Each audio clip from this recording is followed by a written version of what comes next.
বন্ধুরা শুভ দুপুর।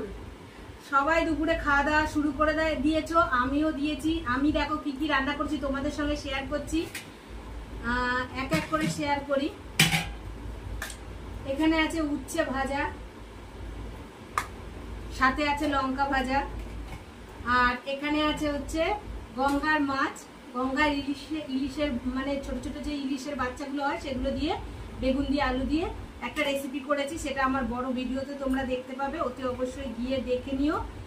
আর এখানে করেছি মাংস, লাল লাল ঝাল ঝাল মাংস রান্না করেছি বন্ধুরা।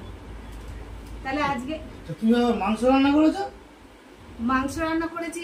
তোমাকে তো আমি মাছের পয়সা দিয়ে গেছি। বাকি করে করেছি। বাকি তোমাকে দিতে বলেছে। বাকি তো কি হয়েছে? বাকি করে নিয়ে পয়সা কি তোমার বাবার বাড়ি থেকে এসে তোমার বাবা দিয়ে যাবে নাকি? ও লাল লাল ঝাল ঝাল মাংসটা তুমি খাবে আর আমার বাবা এসে পয়সা দিয়ে যাবে? তাহলে তোমাকে বাকি কে করতে বলেছে? তুমি মাছের পয়সা দিয়েছি, মাছই করতে। তুমি বাকি করে করতে বলেছি আমি এত কিছু?